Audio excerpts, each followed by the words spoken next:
Good evening, Tawau. I'm TR Wheatley. Welcome to APTN National News Weekend Edition. Thank you for joining us.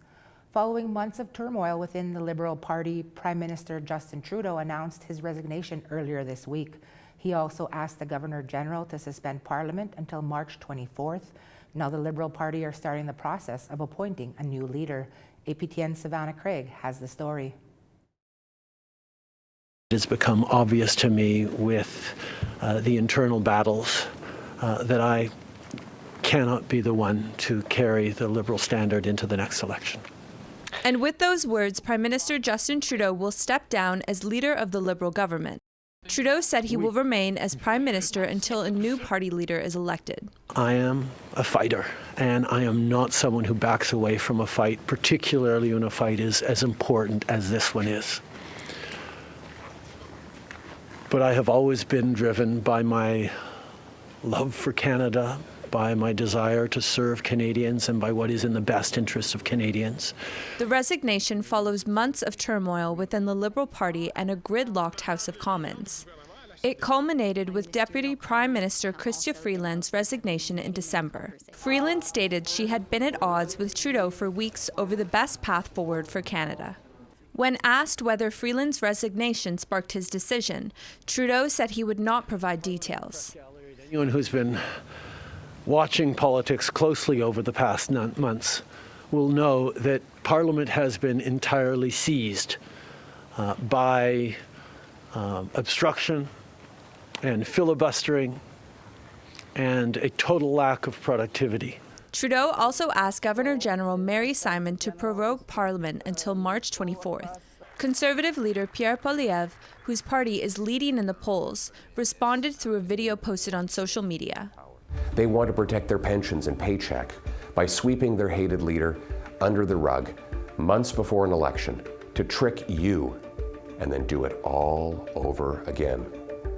Trudeau said little about Indigenous people during his press conference, but he mentioned Liberal efforts has moved Canada forward on reconciliation. Mi'kmaq Liberal Member of Parliament Jaime Baptiste says legislation affecting Indigenous people will halt with Parliament being suspended. And there was nothing I would like to see more than to finish some of these pieces of legislation and see them get to royal assent.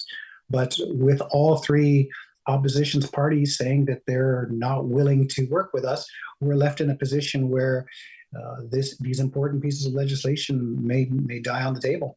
However, NDP leader Jagmeet Singh said he would not work with a new leader. The NDP had been supporting the Liberal minority government up until this past December. Singh said he would use a non-confidence vote against the Liberals as early as possible to trigger an election. New Democrats will be voting against this government for an election where Canadians will have a choice.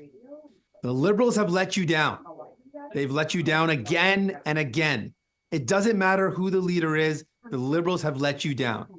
They do not deserve another chance. Assembly of First Nations National Chief Cindy Woodhouse-Nepenak responded to Trudeau's resignation in a written statement, saying he has taken meaningful steps to address issues that matter to First Nations, including access to housing, clean water, education, the issue of child welfare, and the passing of the United Nations Declaration on the Rights of Indigenous Peoples Act. Woodhouse-Nepenak says much more work remains, but Trudeau's actions have provided a foundation for future governments to build upon. Savannah Craig, APTN National News, Montreal. And on March 9th, in less than 2 months, we will learn who the next Liberal leader and PM of Canada will be. In Manitoba, Indigenous leaders were swift to react to Trudeau resigning as Prime Minister. They're calling on all federal leaders to prioritize reconciliation. Here's Sierra Bettens with that reaction. In his 29 years as president of the Manitoba Métis Federation, David Chartrand has met with many prime ministers. But when it came to supporting Red River Métis, Chartrand says Justin Trudeau exceeded the rest. The reconciliation strategy is good for Canada, it's good for Indigenous people, and it's good for the future. So without doubt, I think Trudeau has proven that through the reconciliation model. On Monday, Trudeau resigned from his post as Prime Minister of Canada. In a Tuesday interview with APTN, Assembly of Manitoba Chiefs, Acting Grand Chief Betsy Kennedy commended Trudeau for his commitments to reconciliation. He had done so much for the contribution to First Nations, establishing the missing and murdered women file and the call to justice. At the same time, she says the Trudeau government failed to deliver on some priorities for First Nations, including outstanding land claims. Especially our treaty and our treaty lands we've been trying to do that for over 20 years, and that still has not been done.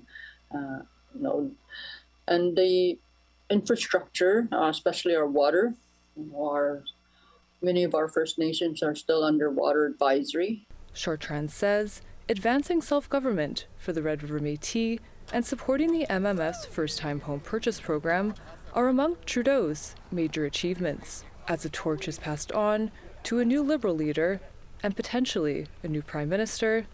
Kennedy and Chartrand hope Canada's next leader stays committed to change. I hope that reconciliation is still in the forefront, no matter what party is in play. I think it's proven itself that it is very successful.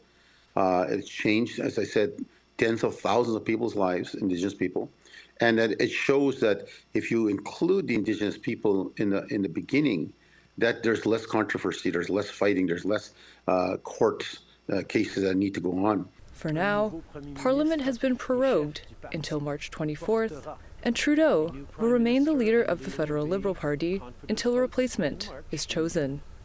Sierra Buttons, APTN National News, Winnipeg. And in British Columbia, its premier and a well-known First Nations leader also shared words about the Prime Minister's resignation. Here's APTN's Tina House. I cannot be the one to carry the Liberal standard into the next election. Just one day after the Prime Minister, Justin Trudeau, announced his resignation, Premier of British Columbia David Eby held a press conference in Vancouver. I'd like to just open by thanking Prime Minister Trudeau for his service to Canada over his time as Prime Minister. Without doubt, there were moments of frustration that I'm sure went in both directions, but we got some big things done together. Childcare, he got the country through a global pandemic, and this is a big shift for him and for his family. I want to wish them luck with their next steps. However, Grand Chief Stuart Phillip had his own thoughts on his sudden resignation. I don't think there's any question that it was long overdue. I thought the Prime Minister was characteristically not thinking of the best interests of Canada. Rather, he was catering to his own narcissistic, self-absorbed self, and waited until the last minute. His legacy with our people is very, very tragic. He, in spite of his promises in 2015, that he was going to address the issue of missing and murdered Indigenous women and provide resources. That never happened. Grand Chief also points to the crisis of many First Nations who still do not have clean drinking water, and says that sadly with Trudeau proroguing government, it will kill the bill that would have ensured clean drinking water for First Nations across Canada. Phillip also says his legacy will also include the mistreatment of women. I have no respect for the Prime Minister, given his commitment to being a champion of women's rights when he first was elected in 2015.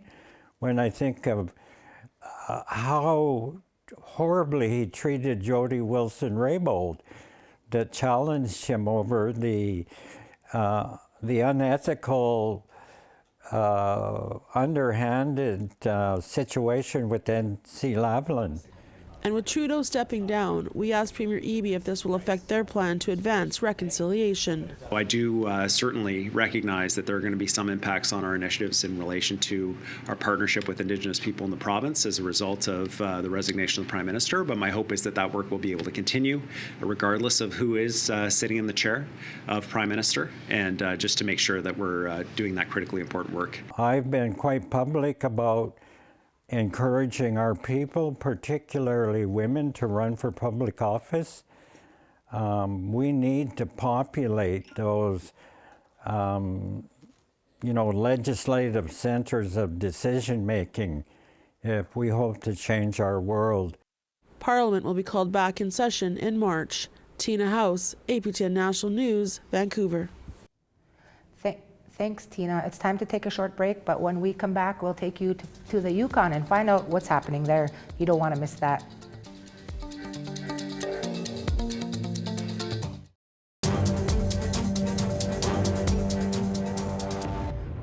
Welcome back.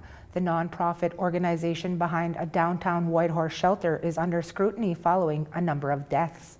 Last month, 2 people died at the shelter within 2 weeks of each other. Now, family members of one of the deceased say the organization needs to do better to help those using the shelter. Here's Sarah Connors with that story. This is just his smudging stuff. He would smudge every day at home. And that's how I knew he was home, because every single morning he would smudge with us and put all his medicine out.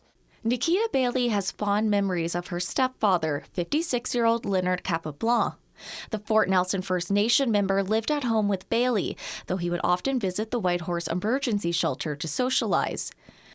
She says her stepfather died from a suspected overdose at the shelter on December 18th. And he was just always so caring and took care of us, as any father would. The government-funded shelter is operated by nonprofit Connective. Bailey says no one from Connective contacted her or her family about her stepfather's death. She later learned Capablanc died in a shower room, and she was told that no one checked on him for 25 minutes. Bailey feels her stepfather's death could have been prevented if staff had acted sooner. They showcase and frame themselves as people who have the ability to take care of others when they're in a vulnerable state, but they don't. Last year, a coroner's inquest took a closer look at the deaths of 4 First Nations women who died at the shelter. 2 of the women overdosed in a shower room where they were discovered unresponsive hours later. The inquest recommended a policy review that entails monitoring high-risk spaces like the shower rooms to prevent more deaths. Bailey feels the way Connective operates isn't good enough, and she wants to see change so no more lives are lost. Restructuring their policies and procedures, actually following their regulations, and listening to their community, because it's their fault. It's their fault that all these deaths happened. Connective did not respond to APTN's request for comment. The jury for last year's coroner's inquest recommended that any future deaths that take place at the shelter should be subject to an independent review. Sarah Connors, APTN National News, Whitehorse. While President-elect Donald Trump has his sights set on drilling in the Arctic National Wildlife Refuge, it seems no one else is interested. On Wednesday, the U.S. Department of the Interior announced a federally mandated oil and gas lease sale within the refuge received 0 bidders.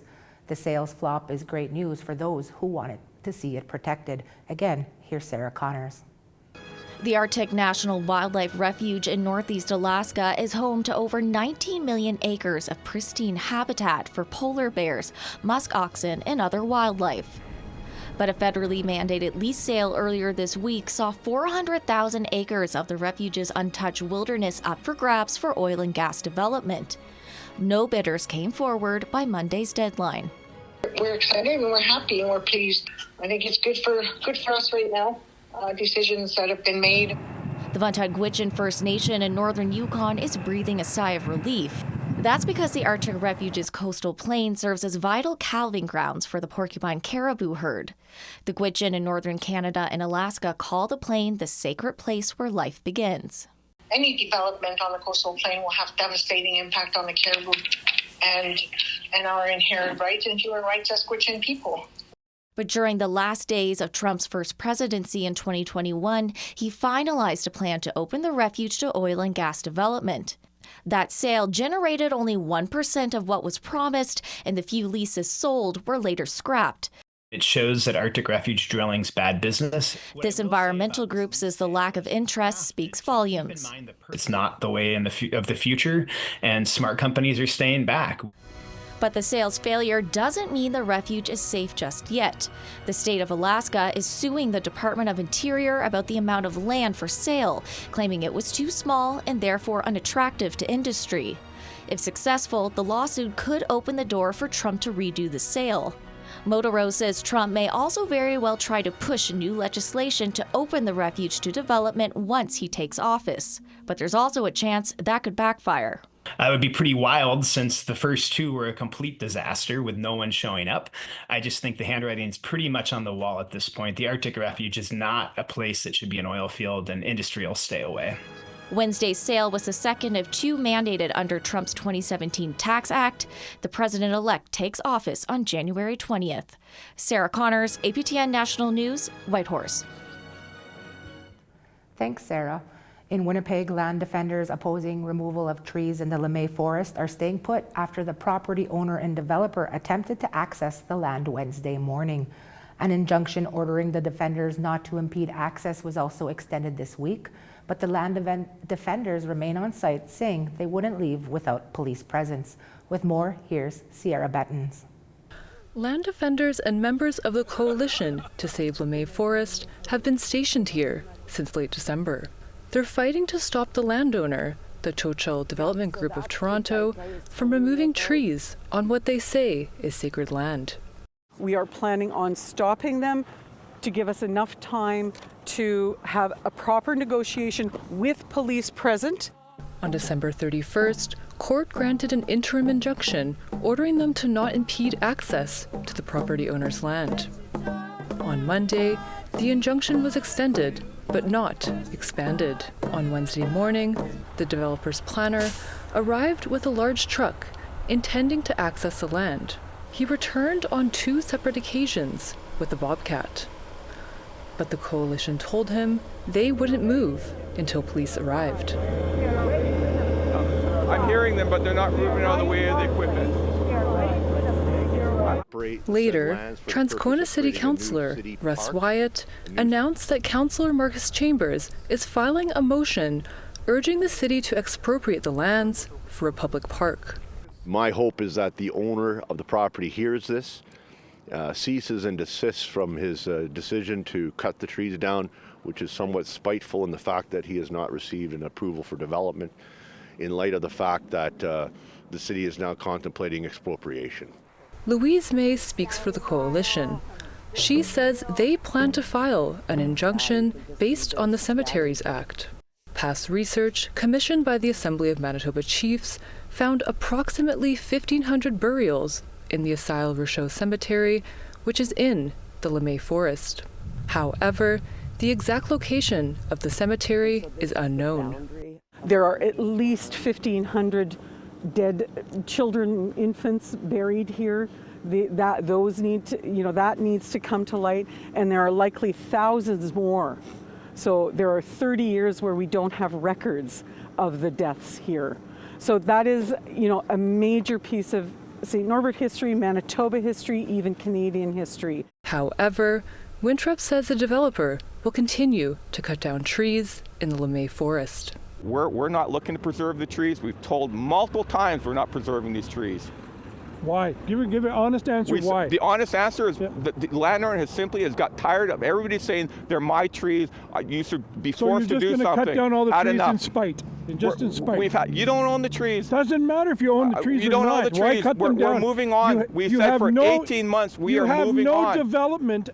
By noon, Winthrop and his team had left the site. APTN will continue to follow this story.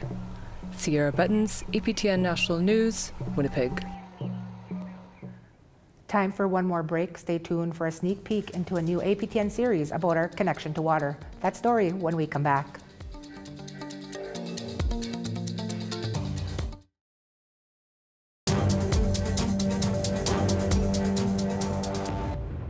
Welcome back to APTN National News. A new 13-part series about our connection to water premiered right here on APTN this week. Video journalist Tina House caught up with movie star Tantu Cardinal, who narrates the series.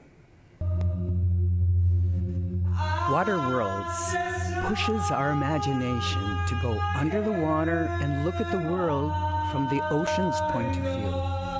A new series written, directed, and produced by Len Morissette takes a closer look at the state of fresh water and ocean water and its vital importance to all living things.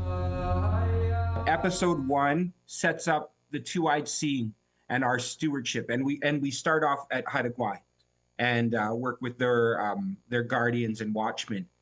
And then pretty much episode 2 on walks through every part of the environment. So we tell the story of, like, you know, Mother Earth and, you know, how the rains come down and then push through the underground caverns that clean and filter the water. Morissette says he had never seen anything that featured an underwater show that was told through an Indigenous lens.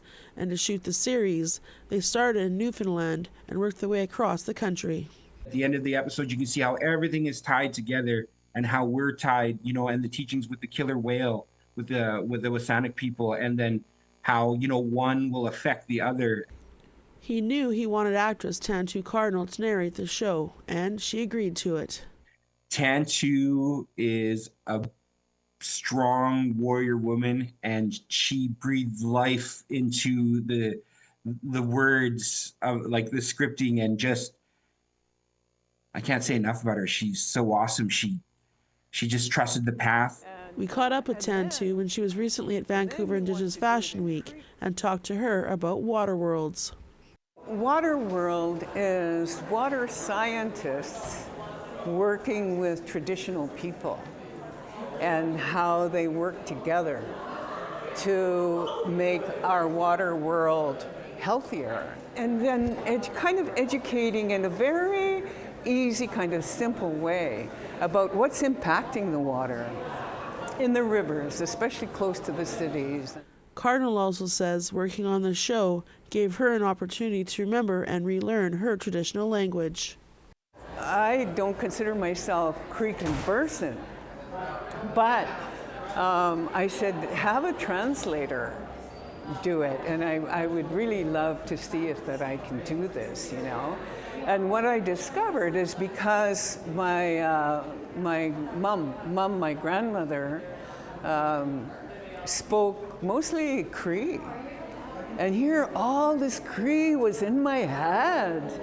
And here was a place to bring it forward. I hope people see that, you know, maybe what we're facing, you know, environmentally, you know, it is a huge conversation, but you can do it in bite-sized pieces. Like, what can you control in your backyard? Because at the end of the series, you're going to understand how each system works and it's all connected together. It doesn't matter where you come from, you know, on this planet. We're all under the one sky.